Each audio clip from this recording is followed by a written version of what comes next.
Amin. Silakan duduk saudara-saudara. Selamat pagi. Morning.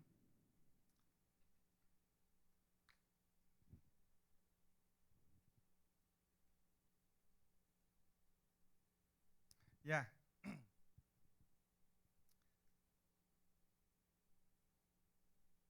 Berapa minggu lalu saya share di prayer meeting kita di hari Kamis bahwa saya katakan bahwa Toto saya dan Amel tuh bisa punya urge, keinginan untuk ketemu Nia gitu loh, anak kita. Jadi di hari Seninnya tuh kita udah telepon, ya kita akan datang ya ke sana ya. Nah, lalu kita datang. Kebetulan hari Kamis saya ambil cuti, jadi kita pergi. Ini jadi seminggu sebelumnya. Ya. Kita ketemu, kita jemput, kita bawa pulang ke Houston, lalu ketemu. Lalu hari Minggunya kita anterin pulang. Ya, itu jadi kita drive 3 jam ke sana, kita jemput dia, lalu kita bawa lagi 3 jam balik. Ya. Kita boleh menikmati adanya bersama-sama. Lalu hari Minggunya kita anterin lagi dia 3 jam ke sana, lalu balik lagi 3 jam, 6 hour drive. Ya. Apa yang saya sharing jadi ke waktu di prayer meeting ya. Wah, kalau saya sebagai orang tua terhadap anak, saya bilang, kalau saya aja bisa begitu sayangnya terhadap anak kita, gimana kalau Allah Bapa kita sesayang terhadap kita, ya. Nah, waktu itu Ibu Mutia tanya, lalu gimana? Waktu itu saya cuma cerita what is the fact aja gitu loh, ya. Bahwa kita tuh pengen ketemu Lia, lalu kita jemput Nia, lalu kita spend 6 hours di mobil untuk jemput dan untuk kita bisa stay sama Nia. Lalu jadi saya nggak mikir apa gitu, yang saya pikir ya karena saya cuma pengen sama-sama dengan dia. Ya. Nah, tapi waktu Ibu Mutia tanya kenapa lalu apa yang mungkin yang Ibu Mutia tanya apa yang dipelajari dari apa yang kita dapat, apa yang saya dapat dari perginya itu, ya. Nah, saya katakan, wah, apa ya? Ya nggak ada, ya karena kita pengen ketemu aja sama dia. Tapi menjadikan saya berpikir, ya. Nah, mungkin ini apa yang Tuhan mau saya belajar, ya. Nah, saya tuh dapat saudara-saudara pernah dengar expression kan? Kalau where your money goes, that's where your heart goes kan, ya. Nah, sebelum saudara-saudara mikir lebih jauh tuh, ya saya kan udah investasi untuk Nia, ya college itu kan nggak murah. Lalu kita spend waktu di sana. Nah, kita juga mau yang terbaik buat anak kita. Nah, tapi sebenarnya itu juga yang Allah Bapa kita lakukan terhadap kita kan, ya. Dia tuh udah investasi terhadap atas kita sedemikian rupa, ya. Kasihnya itu bukan kasih yang kosong, tapi dia telah melakukan sedemikian rupa terhadap hidup kita, ya. Nah, Kejadian 1 ayat 27 sampai 28 tuh katakan begini. Kalau saudara-saudara mau buka Kejadian 1 ayat 27 sampai 28.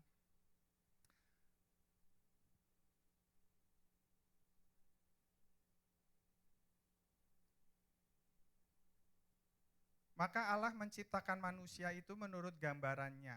Menurut gambaran Allah diciptakannya dia, laki-laki dan perempuan diciptakannya mereka. Allah memberkati mereka, lalu Allah berfirman kepada mereka, beranak cuculah dan bertambah banyak. Penuhilah bumi dan taklukkanlah itu, berkuasalah di atas ikan-ikan di laut dan burung-burung di udara dan atas segala binatang yang merayap. Waktu Tuhan menciptakan kita, ya, Tuhan tuh memberkati kita. Kenapa? Karena Dia mau kita menguasai bumi, memenuhi bumi dan menaklukkannya. Ya. Meskipun kalau pagi saya bangun pagi tuh, ya, ya, saya tuh kalau ngelihat di kaca, masa sih saya, Tuhan, kalau kita manusia diciptakan menurut gambar Allah, ini yang di depan kaca mesti yang gambaran rejectnya, ya. Tapi kalau kita sebagai manusia ya punya pikiran yang salah mengenai, kalau saya sebagai manusia bisa punya pikiran yang salah mengenai Allah kita, Bapa kita, ternyata banyak sekali manusia-manusia, orang-orang di dunia ini yang punya pikiran salah mengenai Bapa kita. Ya. Banyak sekali orang-orang yang tidak bisa menerima bahwa Bapa itu adalah Allah Bapa yang menciptakan kita. Dan yang mereka tidak mau mengakui bahwa Allah itu adalah Allah Bapa kita. Mereka memilih lebih baik mereka jadi ateis, mereka nggak percaya Tuhan, ya, daripada mereka mengakui bahwa Dia adalah Allah kita. Waktu 10 tahun lalu saya mulai kerja di supply chain, ya, saya tuh masuk kerja di bagian kontrak. Nah, tugas saya tuh untuk review kontrak, ya, untuk review kontrak-kontrak. Nah, kalau saya ketemu ada satu yang stand out gitu loh. Kalau saya ngelihat kontrak-kontraknya IBM, apakah itu purchase order, service agreement dan sebagainya, kontrak-kontrak itu selalu dihubungkan, di refer back ke master agreement. Kita mungkin tahu akan hal itu, ya. Nah, sampai satu hari waktu saya lagi review kontrak, saya ketemu master agreement-nya. Wah, ini master agreement-nya mesti hebat sekali kan ya. Karena semua kontrak-kontrak yang ada tuh di-refer ke sana. Saya waktu buka map-nya, itu master agreement-nya ternyata cuma fotokopian dan 2 atau 3 halaman. Enggak seluruh full agreement lengkap, tapi hanya fotokopi dan hanya 2-3 halaman. Ya. Nah, lalu saya tanya ke supervisor saya, loh ini kok master agreement-nya cuma begini, kan bahaya kalau sampai ada dispute, kalau sampai ada perkara, apa dasarnya kita gitu loh, ya. Lalu supervisor saya katakan, iya, soalnya IBM itu waktu itu besar lah, dan susah, kita jadi negosiasinya susah. Mereka tuh nggak mau tanda tangan agreement yang dari kita. Biasa itu kalau perusahaan besar, perusahaan kecil, biasanya perusahaan yang besar tuh nggak peduli, nggak mau tanda tangan agreement dari perusahaan yang lawannya. Nah, apa yang saya mau cerita pada pagi hari ini, kalau hubungan kita sama Tuhan itu seperti penjual dan pembeli, ya, sebagai manusia itu kita tuh apa gitu, kita di hadapan Tuhan, ya. Siapa yang butuh, ya? Tuhan yang butuh atau kita yang butuh, ya? Kalau dibandingkan Allah Bapa kita, Allah kita yang maha kuasa, yang maha esa, ya, yang omnipotent, yang omnipresence, ya. Siapa kita, ya? Siapa kita? Nah, waktu ini di Ayub 38, Ayub tuh pernah komplain akan hal itu, ya. Dan lalu Tuhan tuh membiarkan Ayub berdiskusi dengan teman-temannya, ya. Sampai akhirnya di ayat 4 dia berkata, ya, di manakah engkau, jawab Tuhan kepada Ayub, kalau judul dari perikop ini.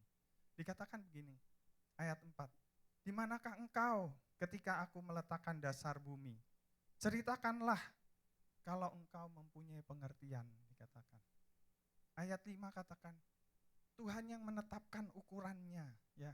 Yang ayat 9 katakan yang memasang batu penjurunya. Kalau kita lihat, kita baca terus seluruh ayat 30 pasal 38 itu, Tuhan tuh bilang apa aja yang Dia lakukan, ya. Tahu apa kita? Tahu apa kamu manusia, ya. Sehingga kamu mau menjawab kepada Tuhan, katanya. Sampai akhirnya Ayub berkata di ayat 39, pasal 39 ayat 34. Ya. Waktu itu Tuhan berkata kepada Ayub, apakah si pengecam hendak berbantah dengan yang maha kuasa? Hendaklah yang mencela Allah menjawab, katanya. Ya. Wah, seru juga tuh. Tuhan sama Ayub jawab-jawaban. Ya. Apa kata Ayub pada waktu itu? Sesungguhnya aku ini terlalu hina. Jawab apakah yang dapat kuberikan kepadamu? Ya, siapa kita ini manusia? Sehingga kita bisa menjawab Tuhan, sehingga kita bisa kalau kembali ke uh, apa ke kita sebagai pembeli penjual dalam kontrak, term apa yang kita mau minta kepada Tuhan? Oh Tuhan, kamu harus bikin ini dulu baru saya mau. Ya. Apa? Siapa kita? Ya, siapa kita? Ya. Tapi kalau Allah kita itu besar, Allah itu perkasa, gimana caranya kita bisa mengenal Allah kita? Ya, gimana caranya kita bisa tahu siapa itu Allah? Ya. Berapa seringnya kita loh ya sebagai orang Kristen, gak usah orang-orang dunia, kita tuh frustrasi. Ya. Kita mau coba mengenal Allah, kita setiap hari datang ke gereja, setiap hari baca Alkitab, setiap hari berdoa, ya. Tapi kita tetap nggak mengerti Allah, kita nggak mengerti Tuhan kita. Dan sebenarnya it's okay untuk frustrasi, ya, nggak salah. Kita sering kali, waduh, kok saya nggak ketemu Tuhan ya. Nah, kalau kita belajar daripada Abraham, ya, Abraham aja yang disebut bapak orang beriman, pada waktu dia mula-mula mengenal Allah, berjalan dengan Allah, dia tahu Abraham adalah Yahweh, ya Tuhan. Kalau di Alkitab tuh ditulisnya Tuhan dalam huruf besar, ya, yaitu Yahweh. Tapi sewaktu bertemu dengan Melkisedek, ya, Allah memperkenalkan dirinya sebagai El Elyon. Ya. Lama-lama setelah berjalan dengan Allah beberapa waktu, lalu Abraham bisa melihat bahwa Tuhan itu memelihara, Tuhan menjagai, mencukupi segala kebutuhannya. Abraham belajar mengenal Allah sebagai El Shaddai, ya, sebagai Jehovah Jireh. Ya. Setelah lama berjalan bersama dengan Tuhan, dia mulai belajar lebih jauh karakter daripada Allah. Ya. Waktu bangsa Israel berperang dengan bangsa-bangsa lain, mereka mengenalnya sebagai apa? Jehovah Nisi, Allah panji-panji kemenangan. Ya. Musa mengenalnya sebagai apa? Jehovah Rafa, ya, Allah yang menyembuhkan. Kita sebagai manusia itu terbatas. Meskipun Musa, meskipun Abraham, kita tuh sebagai manusia tuh terbatas kemampuan kita untuk mengenal Allah, melihat Allah. Ya. Mungkin ini bukan perbandingan yang tepat, tapi saudara-saudara pasti pernah dengar cerita ada sekelompok orang buta kumpul mau menerangkan gajah itu seperti apa. Ya. Yang satu pegang belalai. Oh, gajah itu seperti tiang tinggi. Ya. Lalu ada yang pegang badannya daripada gajah. Oh, gajah itu seperti tembok karena badan gajah itu besar, flat kan, rata. Ya. Ada yang lagi pegang telinganya. Oh, gajah itu seperti kipas, ya tipis, gede, bisa goyang-goyang, ya, atau bendera mungkin. Ya. Jadi apa yang sebagaimanapun kemampuan kita, kehebatan kita, iman kita tuh nggak bisa mengenal Allah sesempurna yang kita mau, ya. Dan saya yakin kalau apa yang dari kita baca di Alkitab ini nggak apa-apa, it's okay, ya. Nanti satu hari nanti kita akan mengenal siapa Tuhan kita, siapa Bapa kita. Waktu kita pulang ke surga, saya tuh sering diskusi dengan Nia anak kita. Dia tanya, kenapa ya Tuhan begini? Kenapa ya Tuhan begitu? Yang bisa saya jawab. Tapi ada juga saya nggak bisa jawab, mungkin banyak gitu loh. Ya, saya bilang, ya udah nggak apa-apa. Kamu percaya aja, nanti kalau kita pulang ke rumah Bapak, kita tanya. Ya, kita tanya. Kita bisa tahu dengan jelas. Mungkin itu jadi encouragement untuk kita supaya kita eh, hidup benar, sehingga pulang ke rumah Tuhan nanti kita tanya, Tuhan, Tuhan itu kenapa sih begini dulu? Kenapa sih begitu dulu?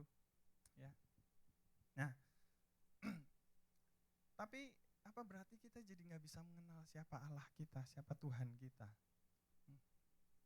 Apa Tuhan kita itu sombong sehingga nggak mau dikenal? Apa Tuhan kita itu pemalu sehingga susah sekali kayaknya untuk mengenal Dia?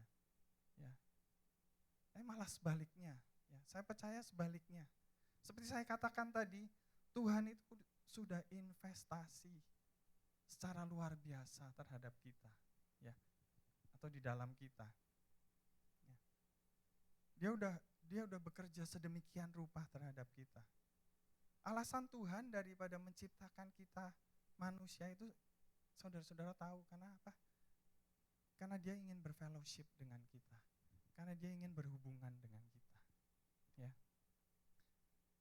Yeremia 29 ayat 12 sampai 14 katakan, dan apabila kamu berseru dan datang untuk berdoa kepadaku, maka aku akan mendengarkan kamu. Apabila kamu mencari aku, kamu akan menemukan aku. Apabila kamu menanyakan aku dengan segenap hati, aku akan memberi kamu menemukan aku.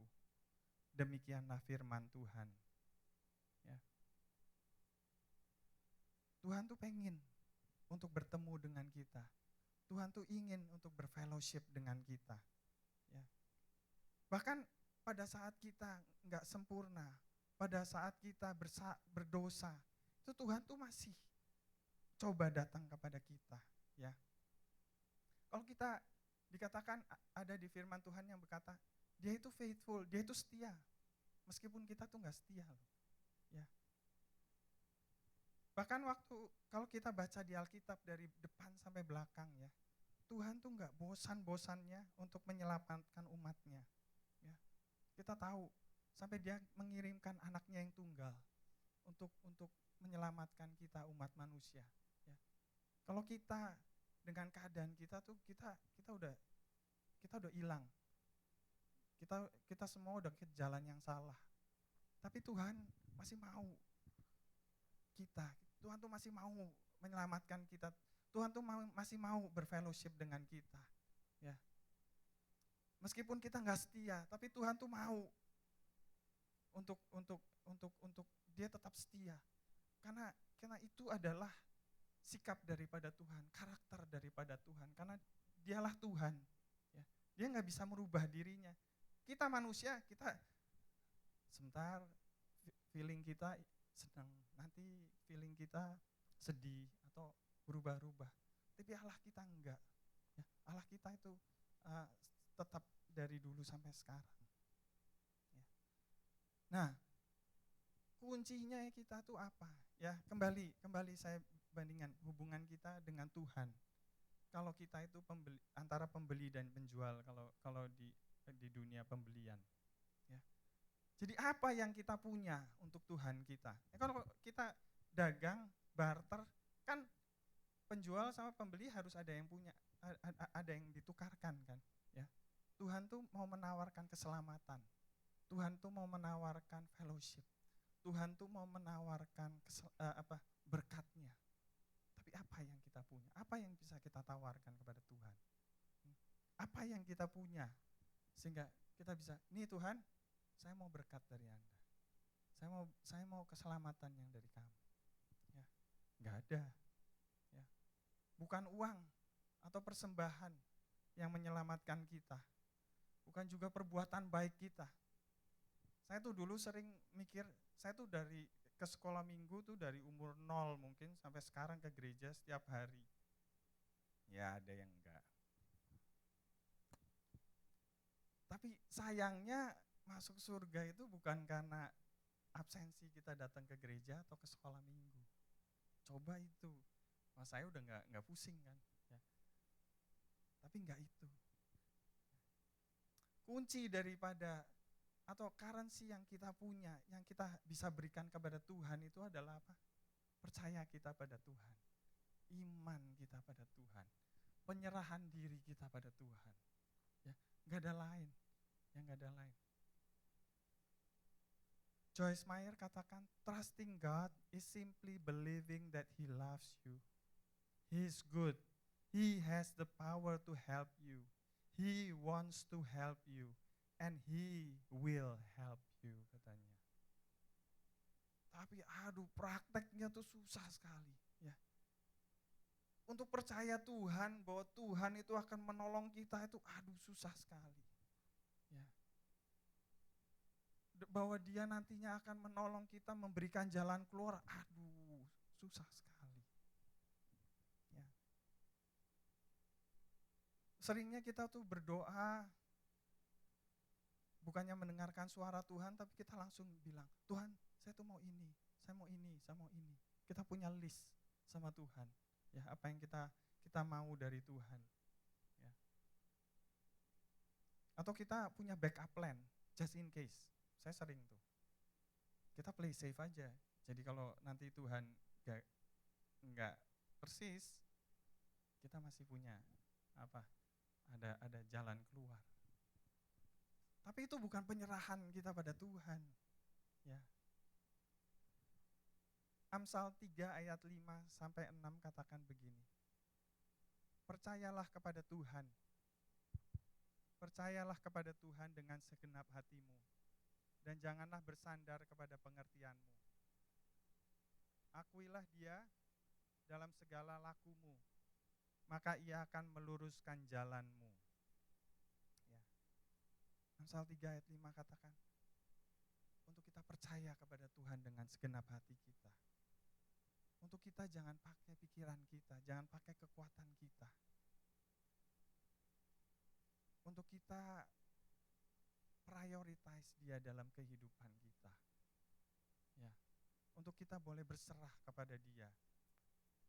Maka janji Tuhan katakan, Ia akan meluruskan jalan kita.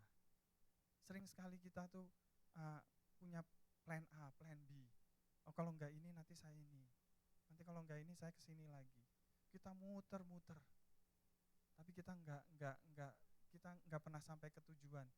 Karena kita cari jalan sendiri. Tapi Amsal 3 ayat 5 katakan, kalau kita berserah pada Tuhan, kalau kita percaya pada Tuhan, maka Tuhan akan meluruskan jalan kita, katanya. Sungguh luar biasa apa yang Tuhan janjikan pada hidup kita. Ya. Tuhan punya rencana yang baik dalam hidup kita. Ya.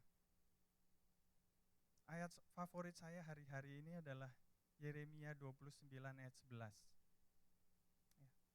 Yeremia 29 ayat 11 katakan, sebab aku ini mengetahui rancangan apa yang ada padaku mengenai kamu. Demikianlah firman Tuhan, yaitu rancangan damai sejahtera dan bukan rancangan kecelakaan, untuk memberikan kepadamu hari depan yang penuh pengharapan. Ya. Luar biasa. Tuhan kita itu gak pernah merencanakan yang buruk untuk kita. Gak pernah Dia merencanakan yang jelek untuk kita. Janji Tuhan, kehendak Tuhan untuk kita adalah untuk memberikan yang baik. Ya. Satu rancangan yang memberikan hope, ya, yang memberikan untuk kita prosper, untuk kita menikmati kebaikan Tuhan. Ya. Kembali lagi, sering sekali kita nggak percaya kan Tuhan. Ya. Satu simple loh, sederhana sekali. Tuhan tuh mau kita percaya. Ya. Tapi sering kali kita fail untuk percaya, untuk kita bisa grasp, ya, apa yang Tuhan janji pada kita, apa yang Tuhan mau pada kita.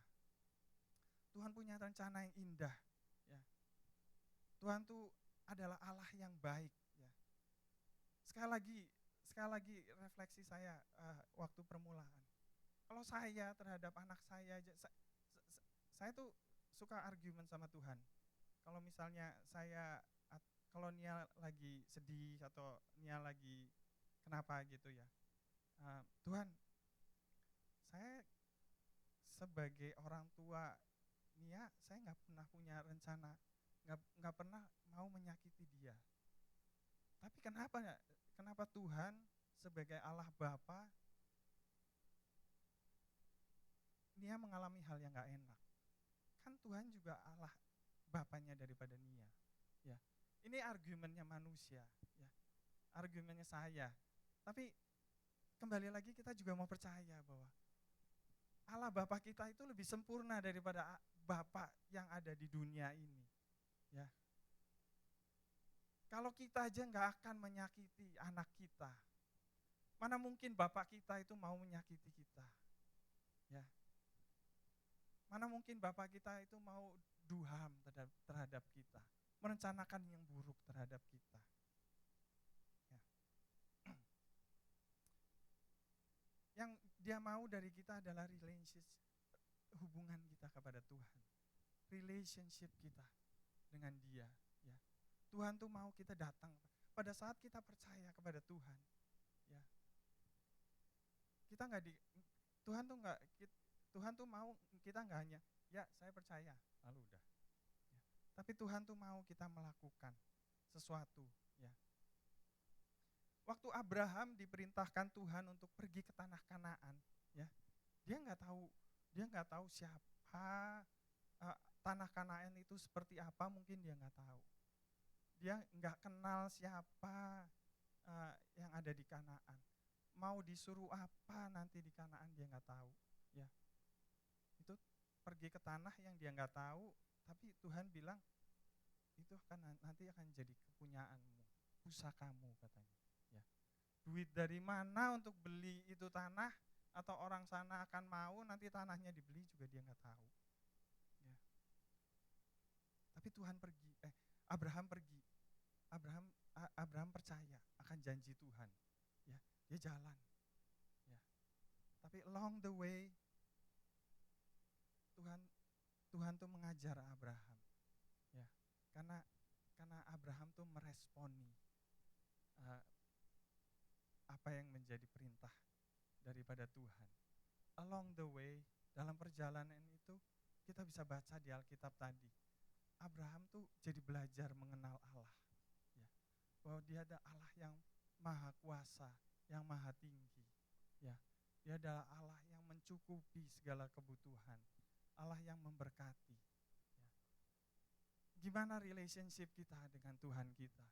Apakah kita tuh masih selalu memikir, aduh Tuhan itu jauh, saya tuh di sini, Tuhan tuh di atas. Tuhan tuh susah untuk dimengerti. Tapi kita pernah nggak nyoba untuk mengenal Tuhan kita? Kita pernah nggak meresponi Tuhan kita seperti yang Tuhan mau untuk kita datang kepada Tuhan? Saya percaya setiap orang tuh unik, ya, dalam dia bertemu dengan Tuhan. Yakub tuh harus berantem dulu sama Tuhan, benar-benar physically ribut itu sama Tuhan untuk dia mengenal Tuhan. Musa itu harus ngelihat bush pohon kebakar dulu, baru dia tahu Tuhan, mengenal Tuhan. Ya. Setiap orang itu berbeda. Ya.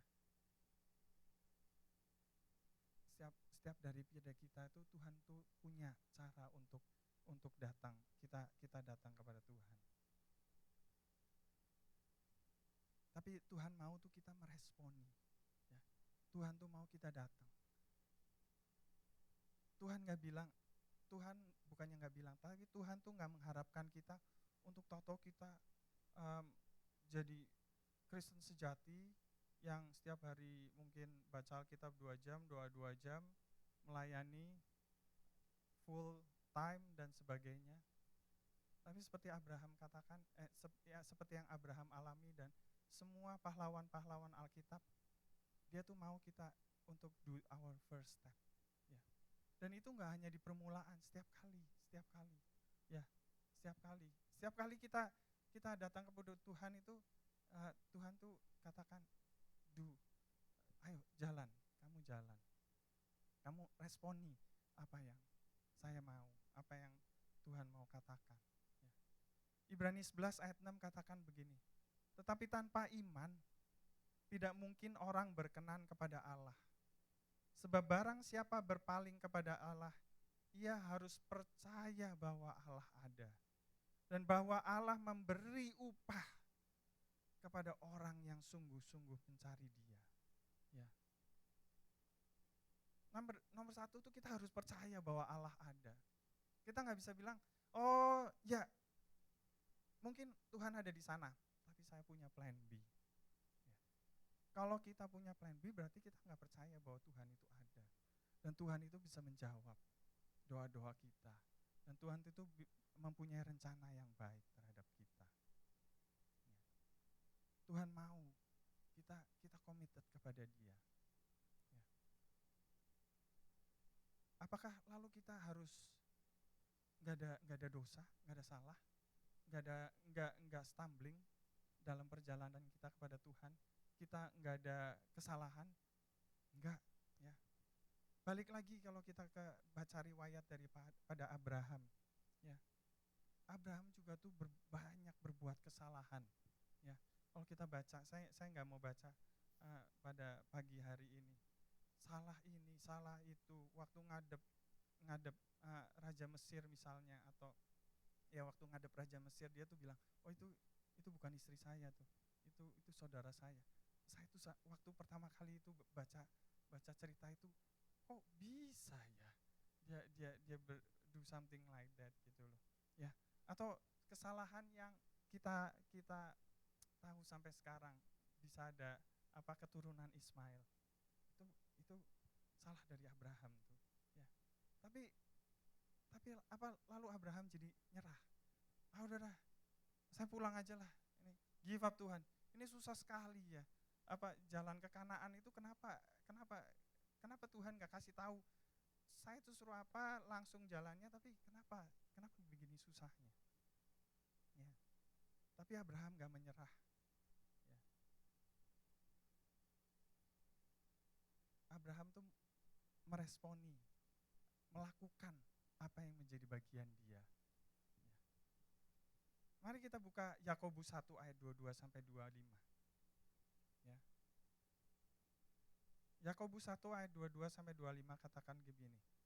Tetapi hendaklah kamu menjadi pelaku firman dan bukan hanya pendengar saja. Sebab jika tidak demikian kamu menipu diri sendiri. Kita tuh gak menipu orang lain loh, ya. Kita tuh merugikan diri kita sendiri. Sebab jika seorang hanya mendengar firman saja dan tidak melakukannya, ia adalah seumpama seorang yang sedang mengamat-amati mukanya yang sebenarnya di depan cermin. Baru saja ia memandang dirinya, ia sudah pergi, atau ia segera lupa bagaimana rupanya. Tetapi barang siapa meneliti hukum yang sempurna, yaitu hukum yang memerdekakan orang, dan ia bertekun di dalamnya. Jadi bukan hanya mendengar untuk melupakannya, tetapi sungguh-sungguh melakukannya, ia akan berbahagia oleh perbuatannya. Luar biasa ya. Tuhan katakan, kalau kita sungguh-sungguh di dalam Tuhan, kalau kita serius di dalam Tuhan, meneliti hukumnya. Apa itu meneliti hukumnya?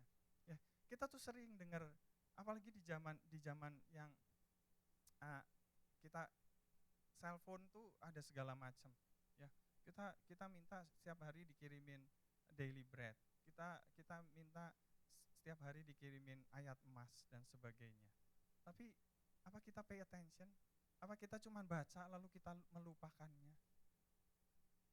Atau kita lihat benar-benar, meneliti apa yang Tuhan mau katakan pada kita hari ini, ya. Seringkali bahkan waktu kita lagi susah, kita juga nggak peduli, udahlah, nggak ada waktu untuk Tuhan, ya. Bisa apa dia, ya. Ini saya tuh punya masalah, ya. Saya harus melakukan ini, melakukan itu untuk membereskan masalah saya, ya. Tapi kalau di ayat 25 katakan, kalau kita sungguh-sungguh melakukannya, kalau kita bisa serius mengerti apa yang Tuhan mau, ya, dikatakannya ia akan berbahagia oleh perbuatannya. Kita akan diberikan kebahagiaan oleh Tuhan. akan ada damai sejahtera yang Tuhan berikan pada Tuhan. Tuhan, tadi kita boleh baca, Tuhan akan meluruskan jalan kita, dikatakan. Ya. Dulu ada orang yang pernah berkata kepada saya gini, saya nggak mau datang lagi ke gereja, karena pendetanya cuma ngomongin, atau sebenarnya yang dia mau katakan tuh nyalain saya aja. Ya, jadi dia tuh kalau ke gereja dengan firman Tuhan, dia tuh berasa bahwa dia tuh ditegur, dia tuh sedang personally ditegur oleh si pendeta itu, gitu. Ya. Nah,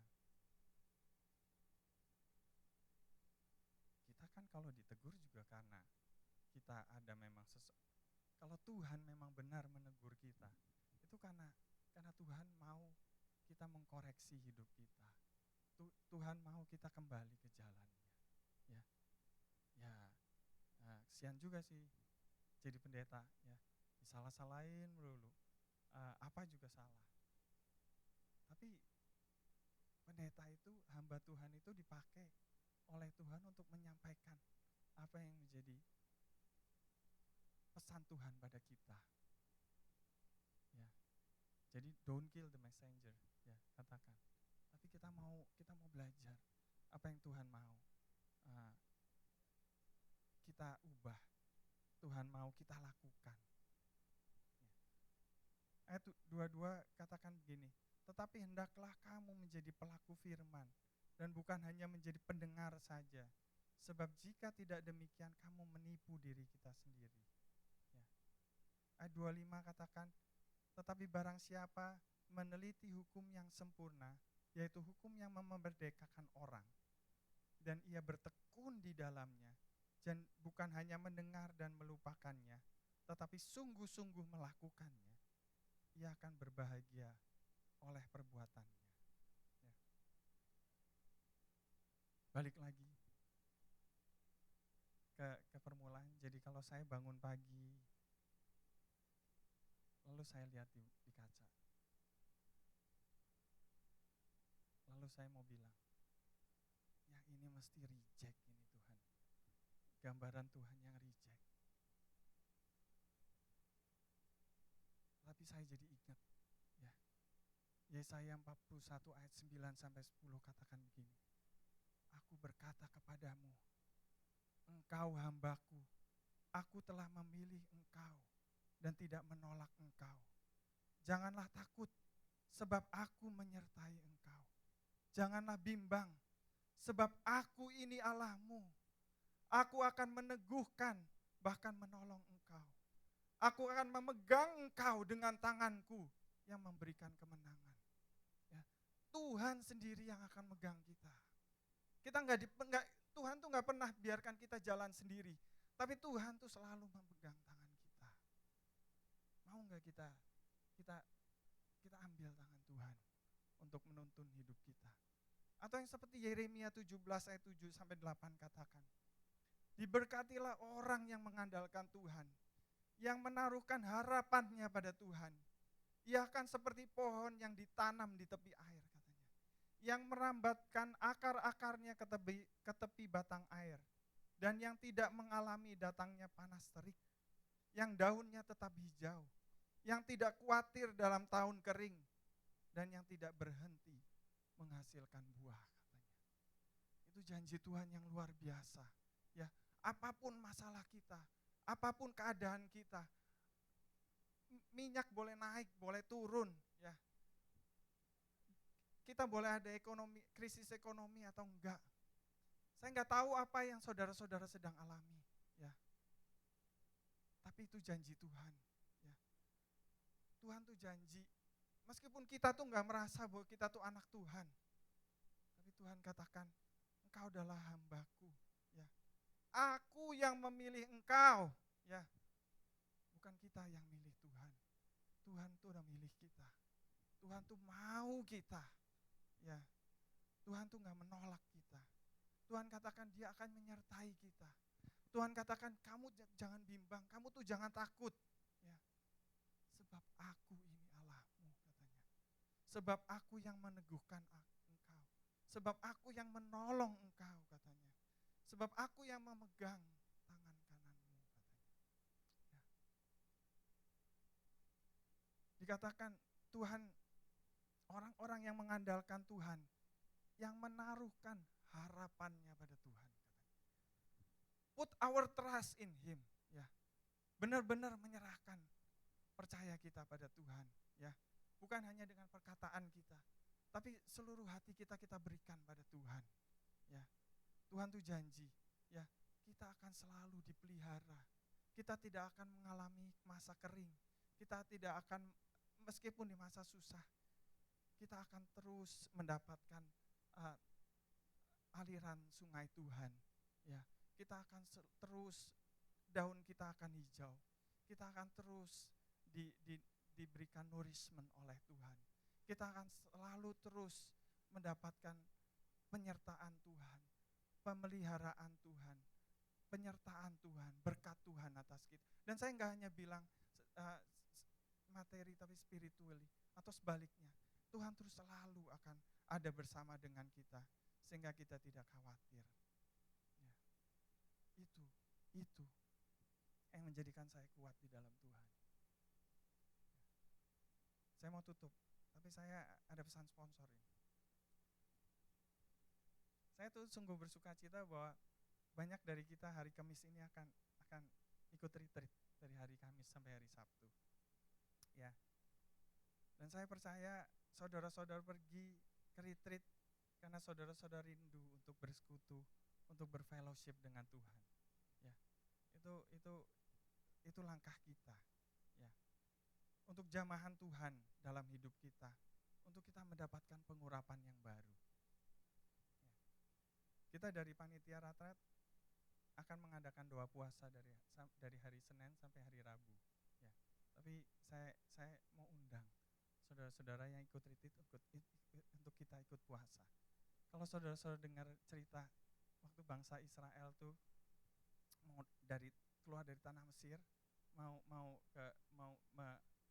menyembah Tuhan di Gunung Sinai, ya, mereka mempersiapkan diri, ya. Mereka menyucikan diri, mereka berpuasa. Kita mau lakukan itu. Saya percaya hal-hal yang luar biasa akan terjadi di retreat kalau kita meresponi dengan benar, ya.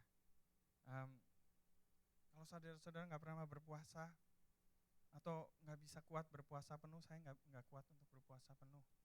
Saya mau kita puasa setengah hari, ya, skip setengah hari aja.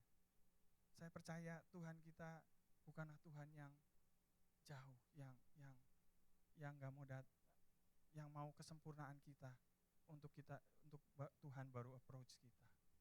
Yakobus 4 ayat 8 katakan, mendekatlah kepada Allah dan Ia akan mendekat kepadamu, katanya. Ya, Tuhan hanya peduli untuk kita datang kepada Dia. Dan Tuhan akan melakukan sisanya untuk hidup kita. Mari kita berdiri, kita mau sama-sama